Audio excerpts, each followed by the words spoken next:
this concrete stuff, I think, the stuff they did, they had a kind of a fort there during World War II they built up out there, so they put big modern battery, big, I don't know what inch stuff. Some real maybe guns in there, huh? Yeah, they put some. They didn't have these old muzzle-loading cannons. This is out at the cabin. That's Paris Pillion. He's an old friend.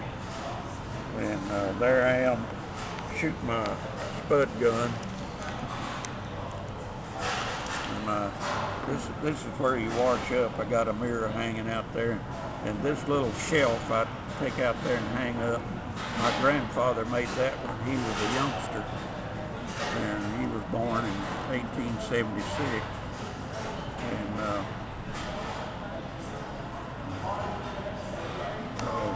one of his cousins found it and gave it to me, and I brought it down and I keep it out at my cabin.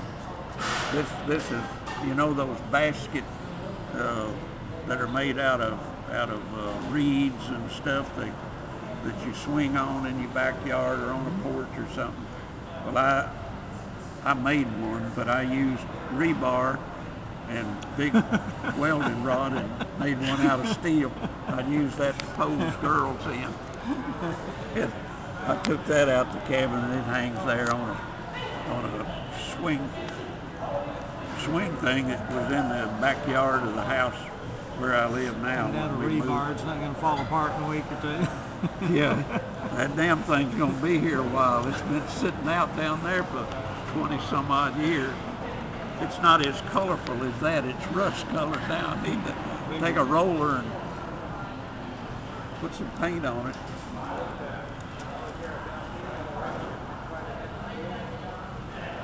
There we are posing around it. There's old Paris standing there. He's taking a dipper and dipping some water in there to wash up and get ready to eat.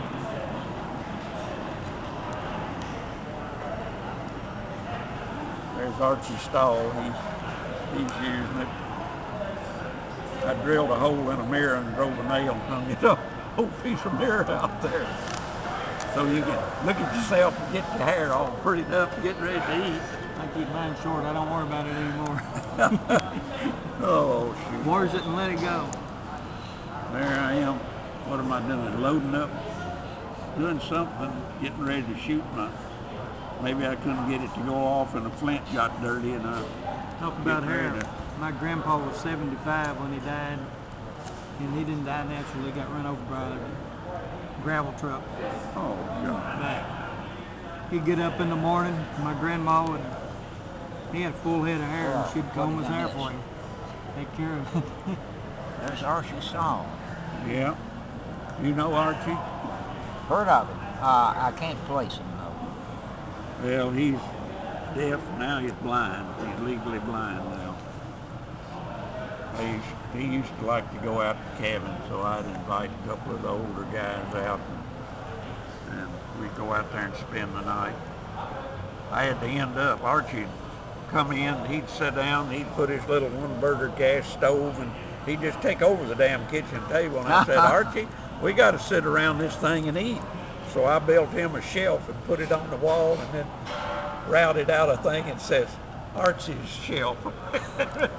And it's over the wood box in the kitchen now. I don't know that I got a picture of it in here.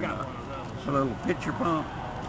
I bought that and catch rainwater in a 55-gallon drum under the house. It's a full-fledged pump. Oh, well, yours is a big pump. No, it's not. Well, this pitcher pump just sits on the... It's a fairly small pump, but it belonged to my grandpa. Yeah. Well, I've got my great-grandparents. John's coming around where he can see everybody. I've got my great-grandparents' regular old well pumps in the backyard now. Well pump. Yeah, well, they stand up. They got a great big long handle on where you take both hands. This is not that big. Oh, it is? It's a compact version. Well, it must have been a shallow well. Hey, let me ask you something. There's a Stahl field out here. I didn't know this Stahl. You know, at Bowling Green High, he apparently was big in athletics. This was after I left Bowling Green High. Stallfield? Stallfield. Where was that? But Bowling Green High School right there. The new football the new field. Bowling Green High. Well, the field that calls well, I thought that stadium out there is, well, the stadium itself is named for L. Donaldson, but the field itself is named for a stall. Well, I never did. Well, I didn't know him because I never did know him. graduated long